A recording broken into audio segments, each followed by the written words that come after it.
इतिहास व नागरिकशास्त्र इयत्ता 7वी प्रकरण 9 मराठ्यांचा स्वातंत्र्य संग्राम।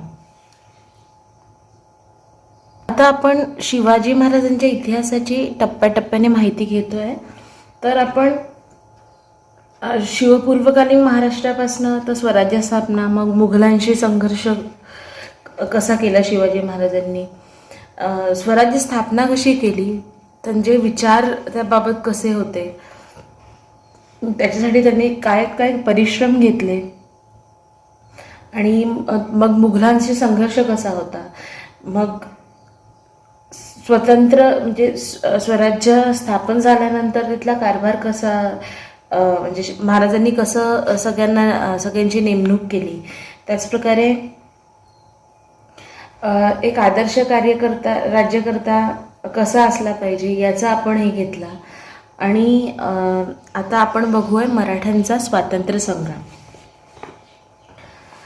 तर छत्रपती शिवाजी महाराजांच्या मृत्यूनंतर मराठ्यांनी छत्रपती संभाजी महाराज, छत्रपती राजाराम महाराज आणि महाराणी ताराबाई यांच्या नेतृत्वाखाली स्वराज्य रक्षणासाठी मुघलांशी प्रखर लढा दिला। या 27 वर्षाच्या प्रदीर्घ लढ्याला मराठ्यांचा स्वातंत्र्य संग्राम असे म्हणतात। इसवी सन 1682 मध्ये खुद्द औरंगजेब बादशाह दक्षिणेत चालून आला तरी देखील मुघलांबरोबरच्या या संग्रामात अनेक अडचणींवर मात करून मराठे विजयी झाले। हा स्वातंत्र्य संग्राम म्हणजे भारताच्या इतिहासातील एक रोमहर्षक व तेजस्वी कालखंड आहे। आपण या पाठात या स्वातंत्र्य संग्रामाचा अभ्यास करणार आहोत। तर विद्यार्थ्यांनो, आता शिवाजी महाराजांचा जेव्हा मृत्यू झाला, शिवाजी महाराजांच्या मृत्यूनंतर त्यांचे 2 मुलं होते। 2 मुलं म्हणजे छत्रपती संभाजी महाराज आणि छत्रपती राजाराम महाराज। त्यांना मुली पण होत्या, पण हे 2 मुलं होते। म्हणजे संभाजी महाराज शिवाजी महाराज झाल्यानंतर छत्रपती झाले, ठीक आहे, आणि राजाराम महाराज ते लहान होते। म्हणजे आणि राजाराम महाराजांची जी बायको तिचं नाव होतं ताराबाई, आणि संभाजी महाराजांची जी बायको होती तिचं नाव होतं येसूबाई। तर महाराजांच्या मृत्यूनंतर म्हणजे कसं असतं, एक बलाढ्य व्यक्तिमत्व, महाराज कसे होते, एक बलाढ्य व्यक्तिमत्व की महाराजांचं नाव घेताच जे त्यांचे दुश्मन आपण म्हणू किंवा त्यांच्या ऑपोजमध्ये जे राहायचे ते घाबरायचे। आणि महाराजांच्या मृत्यूनंतर मग जेव्हा कळली ही खबर, तिथपर्यंत गेली, ही बातमी गेली, तेव्हा लोकांना कुठे ना कुठे काही लोकांना आनंद झाला असेल, जे मुघल है ना, स्पेशली मुघल जे होते, पण त्यांची जे मुलं होते म्हणजे स्पेशली संभाजी महाराज हे महाराजांसारखेच होते। तर त्याच्यानंतर जी कारकिर्दी होती महाराजांच्या मृत्यूनंतरची, तर त्याला स्वातंत्र्य संग्राम असं म्हणू आपण। तर स्वातंत्र्य संग्राम म्हणजे भारताच्या इतिहासातील एक रोमहर्षक व तेजस्वी कालखंड होता। येथील मराठा हा शब्द मराठी भाषा बोलणारे वा महाराष्ट्रीय लोक हा अर्थाचा आहे। मराठा म्हणजे पर्टिक्युलर कास्ट नाही, तर जेवढेही मराठा लोक आहे किंवा मराठी भाषिक आहे त्यांना आपण मराठा असे संबोधितो। करून बघा, मी संभाजीराजे बोलतो, भूमिका अभिनय करा। आता हा जो आहे शिवाजी महाराजांचे मोठे पुत्र, मोठा मुलगा छत्रपती संभाजी महाराज। छत्रपती संभाजी महाराज हे छत्रपती शिवाजी महाराजांचे ज्येष्ठ पुत्र होत। त्यांचा जन्म 14 मे 1657 रोजी पुरंदर किल्ल्यावर झाला।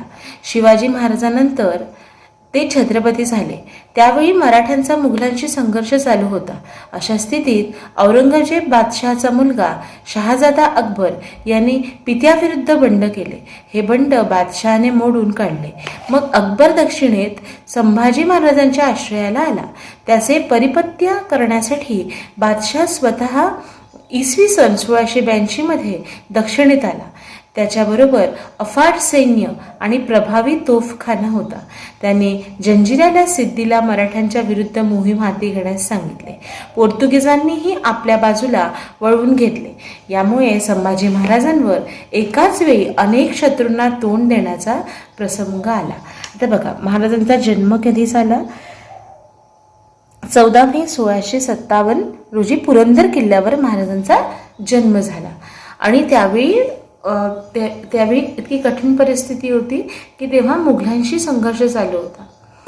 आणि अशा स्थितीत काय झालं, औरंगजेब होता, त्याच्या मुलाचं नाव होतं शहाजादा. तर शहाजादा अकबर याने पित्याविरुद्ध बंड केले, कारण त्याचे विचार चांगले नव्हते. तर असं होऊ शकतं ना की म्हणजे त्याच्या मुलाला त्याचे विचार पटत नसतील, म्हणून त्याच्या औरंगजेबाविरुद्ध त्याने बंड पुकारला. तर तो मुलगा ते सोडून इकडे आला. कुठे? ते बंड बादशाहाने मोडून काढले. मग अकबर दक्षिणेत संभाजी महाराजांच्या आश्रयाला आला. आणि मग काय झालं, अकबर जो होता तो संभाजी महाराजांच्या आश्रयाला. आता त्याचे पारिपत्य करण्यासाठी जो औरंगजेब होता तो इसवी सन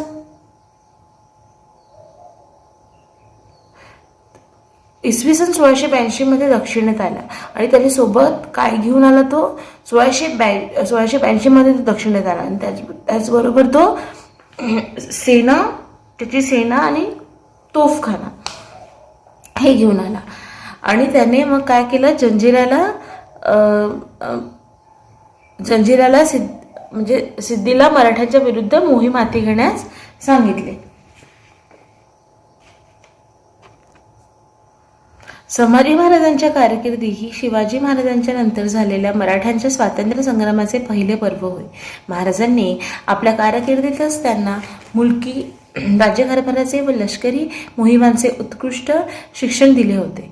वयाच्या 14व्या वर्षापासून ते राज्याचा कारभार व सैन्याचे आधिपत्य यात लक्ष चालू लागले होते. युवराज असतानाच त्यांनी मुघलांच्या व आदिलशहाच्या अनेक प्रदेशांवर स्वाऱ्या केल्या होत्या. त्यांच्या युद्धकौशल्याचे वर्णन करताना त्यावेळेचा फ्रेंच प्रवासी ॲपकॅरे म्हणतो, हा युवराज लहान असला तरी धैर्यशील आणि आपल्या पित्याच्या कीर्तीस साजेल असा शूरवीर आहे. तेव्हा जेवढे शिवाजी महाराजांचं नाव होतं, त्यांच्या नावावर नाव ठेवणारे म्हणजे संभाजी महाराज एवढे बलाढ्य आणि युद्धकौशल्य असणारे होते आणि एवढे धैर्यशील होते, लोकांचा विचार करणारे, पण ज्यांनी गुन्हा केला असेल त्यांना सजा देणारे आणि पुन्हा प्रत्येकांचा विचार करणारे. जसे महाराज तसेच संभाजी महाराज पण होते. आणि त्याच्या कारकिर्दीत संभाजी महाराजांच्या म्हणजे त्यांच्यावर एवढी कठीण वेळ आली होती की त्यांना जे आपण म्हणतो एक राजयोग, त्यांना जरी छत्रपती असले तरी त्यांना ते छत्रपतीत्व उपभोगता आलं नाही. कसं म्हणजे जसं आपण म्हणू की वयाच्या 14व्या वर्षापासूनच त्यांना राज्यकारभार व सैन्याचे नेतृत्व करावे लागले. मग अशा वेळी आणि महाराजांनी त्यांना असं तयार केलं होतं. म्हणजे महाराजांनी आधीपासनं संभाजी महाराजांना असं शिक्षण दिलं होतं की त्यांनी कुठेच कमी पडायला नको. त्यांना अगदी 14व्या वर्षापासून राज्याचा कारभार व सैन्याचे आधिपत्य यात लक्ष घालावे लागले होते. आणि युवराज असतानाच त्यांनी मुघलांच्या व आदिलशहाच्या अनेक प्रदेशांवर स्वाऱ्या केल्या होत्या.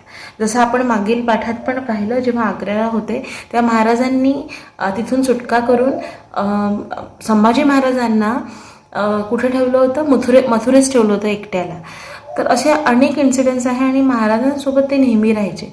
तर एक तालीम त्यांना होतीच. तर फ्रेंच एक प्रवासी ॲपकॅरे नावाचा होता. त्यांनी असं म्हटलं की युवराज, तेव्हा संभाजी महाराज खूप लहान होते, युवराज लहान असले तरी ते काय आहे? धैर्यशील आहे आणि आपल्या पित्याच्या कीर्तीस साजेल असे शूरवीर आहेत. संभाजी महाराज छत्रपती झाल्यावर मराठ्यांच्या मुघलांशी संघर्ष अधिकच तीव्र झाला. काबूलपासून कन्याकुमारीपर्यंत मुघलांचा एकछत्री अंमल निर्माण करण्याचा औरंगजेबाचा उद्देश होता. आपल्या प्रचंड लष्करी व आर्थिक शक्तीने मराठ्यांचा मराठ्यांचे राज्य साफ बुडवून टाकायचे असे त्याचे स्वप्न होते. पण संभाजी महाराजांनी आपल्या पराक्रमाने व युद्धकौशल्याने त्याचे हे स्वप्न धुळीस मिळवले. त्यांच्या फौजेच्या तुकड्या अनेक मुघली प्रदेशात स्वाऱ्या करत होत्या. मराठ्यांच्या नाशिकजवळच्या रामसेसचा किल्ला व बादशहाच्या सेनानींनी दीर्घकाळ प्रयत्न करूनही त्यांना घेता आला नाही. अशा प्रकारे संभाजी महाराजांच्या पराक्रमाने औरंगजेब जेरीस आला होता. त्यामुळे एकदा अत्यंत संतापाने त्याने आपल्या डोक्यावरचे पागोटे जमिनीवर आपटले व प्रतिज्ञा केली की या संभाजींचा पाडावा करीपर्यंत मी पुन्हा पागोटे घालणार नाही. संभाजी महाराजांनी औरंगजेबाला इतके हतबल करून टाकले होते.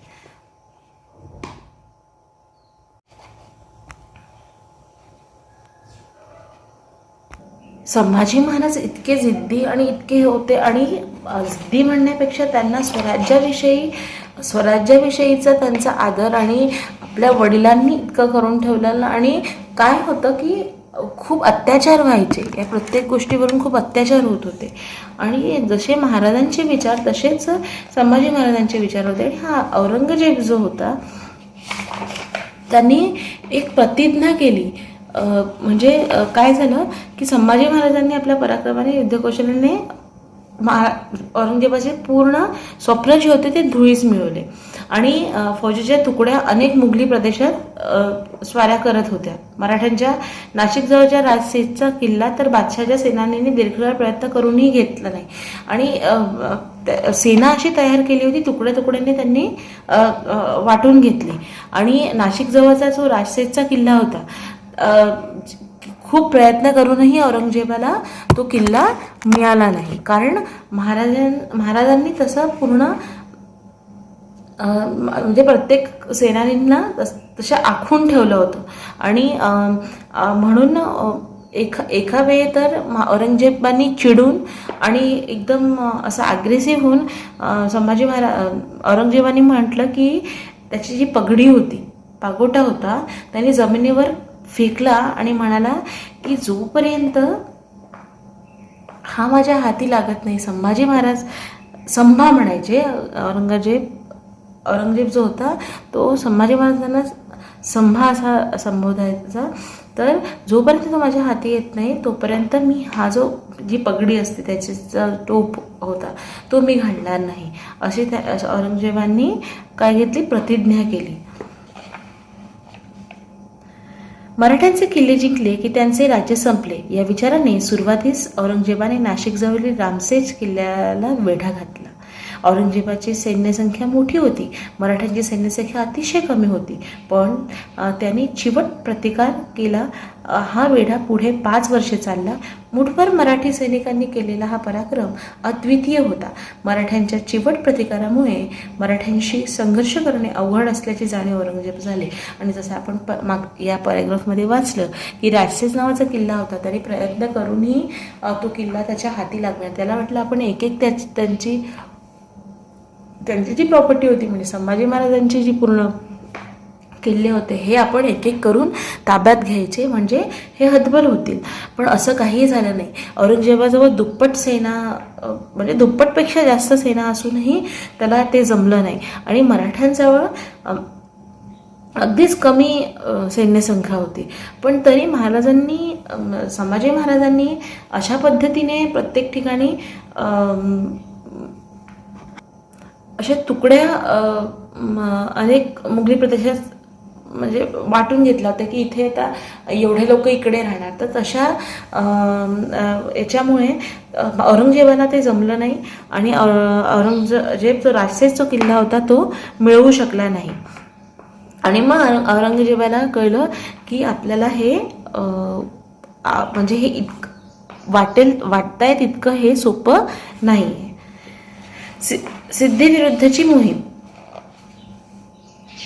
जंजिराच्या आता याच्या आधी तुम्ही हे जे आहे हे इम्पॉर्टंट आहे, याच्याविषयी तुम्ही माहिती वाचा. नंतर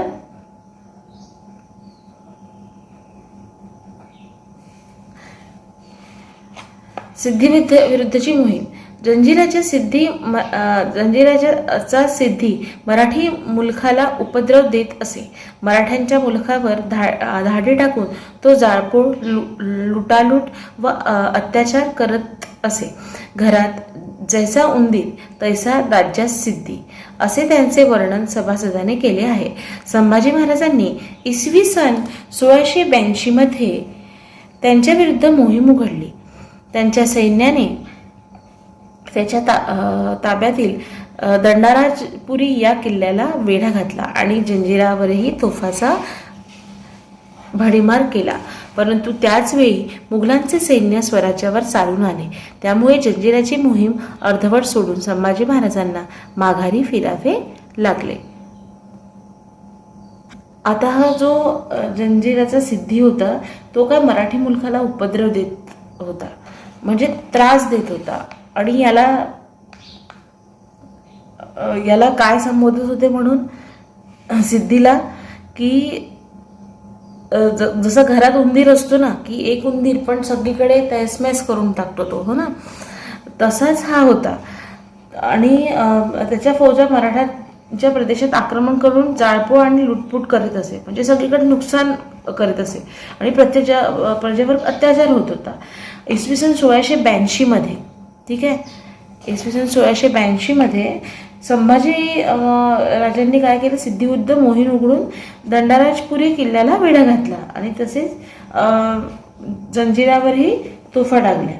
त्याचवेळी मुघलांनी मराठा मुलखावर आक्रमण केल्याने संभाजी महाराजांनी ही मोहीम अर्धवट सोडून माघारी त्यांना वळावे लागले. आता हे झाले सिद्धी विरुद्धची मोहीम झाली. आता पोर्तुगीजांविरुद्ध मोहीम.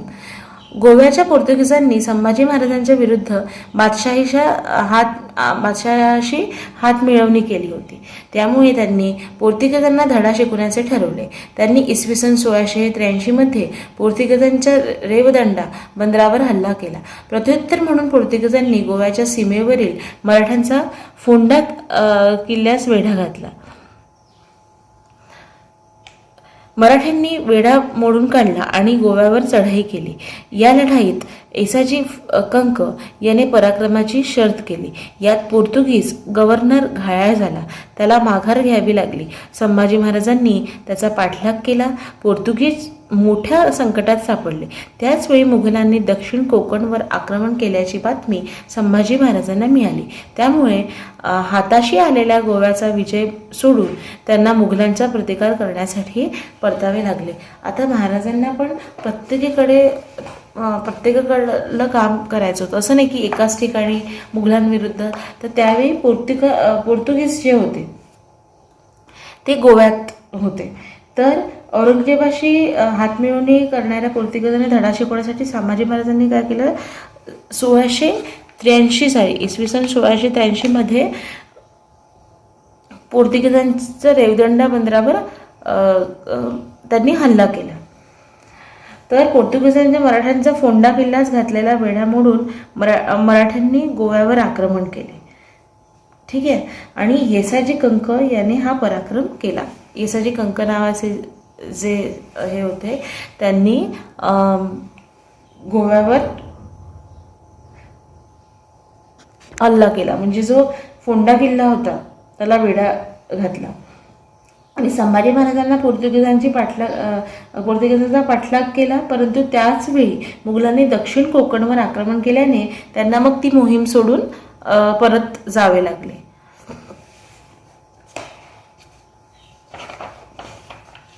आदिलशाही व कुतुबशाहीचा शेवट. आदिलशाही व कुतुबशाहीचा शेवट. औरंगजेबाला मराठ्यांविरुद्ध मोहिमेत यश येत नव्हते, त्यामुळे त्यांनी ती मोहीम स्थगित केली. त्यानंतर त्यांनी आपला मोर्चा आदिलशाही व कुतुबशाही या राज्याकडे वळवला. औरंगजेबाने ती राज्ये जिंकून घेतली. या दोन्ही राज्याची संपत्ती व लष्कर मुघलांच्या हाती असल्यामुळे औरंगजेबाची स्थिती मजबूत झाली. त्यानंतर मराठ्यांचा पाडाव करण्यावर आपली सर्व शक्ती केंद्रित केली. त्याच्या प्रदेशावर चहूबाजूंनी हल्ले चढवले. मुघल सेनेचा प्रतिकार करताना मराठ्यांचा सेनापती हंबीरराव मोहिते जे होते हे सेनापती होते. मराठ्यांचे, त्यामुळे संभाजी महाराजांची लष्करी बाजू कुमकुम होती. हंबीरराव मोहिते जे होते ते सहसेनापती होते आणि सोबत संभाजी महाराजांची मुलगी जी होती ती राजारामाची बायकोसुद्धा होती, जी तारराणी जी होती ती. तर आदिलशाही व कुतुबशाही या दोन्ही सत्तांची राज्य जिंकल्यामुळे औरंगजेबाला संपत्ती व लष्कर मिळाले, त्यामुळे त्याची स्थिती मजबूत झाली.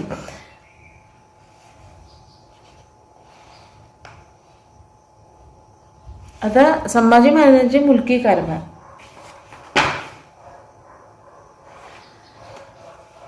संभाजी महाराजांनी युद्धाच्या या धामाधुमीत आपल्या मुलकी राज्यकारभाराकडे दुर्लक्ष केले नाही. त्यांनी शिवरायांच्या काळातील चोख न्याय व महसूल व्यवस्था तशीच पुढे चालू ठेवली. स्वराज्याविरुद्ध बंडखोरी करणाऱ्याला तसेच सामान्य प्रजेला त्रास देणाऱ्या वतनदारांना त्यांनी कठोर शासन केले. महाराणी येसूबाईंनी राज्यकारभाराचे त्यांना अधिकार दिले. त्यांचा स्वतःचा शिक्का करून दिला. शिवरायांचे प्रजाहिताचे धोरण त्यांनी आपल्या कारकिर्दीत पुढे चालवले. संभाजी महाराजांना संस्कृतसह अनेक भाषा अवगत होत्या. त्यांनी ग्रंथलेखनही केले आहे. राजनीतीवरील प्राचीन भारतीय ग्रंथाचे अवलोकन करून त्याचे सार बुधभूषण हा ग्रंथ मांडले. आता त्याच्यानंतर संभाजी महाराजांना खूप त्रास झाला. शिवाजी महाराजांनी नेमलेले जे अष्टप्रधान होते त्यांच्याकडून सुद्धा संभाजी महाराजांना खूप त्रास झाला. पण महाराजांनीही जसं जे नियम शिवाजी महाराजांनी ठेवले होते तसेच नियम ठेवूनच समोरचा कारभार सांभाळला आणि येसूबाईंना राज्यकारभाराचे अधिकार दिले, कारण जास्तीत जास्त वेळ ते बाहेर राहायचे. तर येसूबाईंना त्यांनी राज्यकारभाराचे पूर्ण अधिकार दिले. पण जे अष्टप्रधान नेमले होते त्याच्यापैकी काहींनी महाराजांना खूप त्रास दिला. तर जो चुकी करत असेल त्यांना जी शिक्षा ती मिळालीच पाहिजे. नंतर शिवाजी महाराजांच्या काळातील चोख न्याय व महसूल व्यवस्था तशीच शाहू महाराजांनी पुढे चालू दिली. नंतर स्वराज्याविरुद्ध कोणी बंडखोरी करेल, कोणी समजा स्वराज्याविरुद्ध बंडखोरी समजा करत असेल तर त्या करणाऱ्याला ते योग्य ती शिक्षा देत असत. आणि त्याच्यामुळे काय होत होतं की प्रजेला त्रास होत होता कुठे ना कुठे. आणि महाराज जे होते ते जसे शिवाजी महाराज होते तसेच संभाजी महाराज पण प्रजेविषयी प्रजेचा खूप विचार करायचे आणि प्रजेला कुठलाच त्रास व्हायला नको म्हणून ते समजा कोणी चुकत असेल, मग ते स्वराज्याचे कोणी अधिकारी असेल, महाराजांनी स्वतः नेमून घेतलेले असेल, समजा त्यांनी कुठे बंडखोरी केली तर योग्य वेळी ते योग्य कठोर शासन त्यांनी तिथे केले. माहीत आहे का तुम्हाला, संभाजी महाराजांनी बुधभूषण या ग्रंथाची रचना संस्कृत भाषेत केली. त्यातील 2ऱ्या अध्यायात राजनीतीची चर्चा आलेली आहे. त्यात राजाची लक्षणे, प्रधान, राजपुत्र, त्याचे शिक्षण व कार्य, राजाचे सल्लागार, गडावरील साहित्य, लष्कर, राजाची कर्तव्ये, हेर व्यवस्था इत्यादींविषयी माहिती दिलेली आहे. आता महाराजांनी तिथे बघ, हा पॅराग्राफ जो आहे तो महत्त्वाचा आहे. संभाजी महाराज जशी शस्त्र कलेत अवगत होते तसेच शास्त्रामध्येही संभाजी महाराज कुशल होते, खूप हुशार होते. तर त्यांनी संस्कृत भाषेचा अभ्यास केला होता, संस्कृत भाषा त्यांना अवगत होती आणि त्यांनी ग्रंथलेखनही केले होते. तर राजनीतीवरील प्राचीन भारतीय ग्रंथाचे त्यांनी अवलोकन करून त्याचा अभ्यास करून त्यांनी त्याचा सार म्हणून बुधभूषण हा ग्रंथ लिहिला होता. आणि या बुधभूषण या ग्रंथात त्यांनी काय काय लिहिलं होतं तर त्यांनी राजनीतीची चर्चा केली होती आणि राजा कसा असला पाहिजे, राजाची लक्षणं काय असली पाहिजे, प्रधान कसा असला पाहिजे किंवा राजपुत्र कसा असला पाहिजे आणि त्यांना काय योग्य ते शिक्षण मिळालं पाहिजे आणि राजाचे सल्लागार कसे असले पाहिजे आणि गडावरील सगळं साहित्य, लष्कर या सगळं राजाची कर्तव्ये काय आहे, हे काय आहे, या सगळ्यांची माहिती त्यांनी बुधभूषण या ग्रंथात लिहिली होती. संभाजी महाराज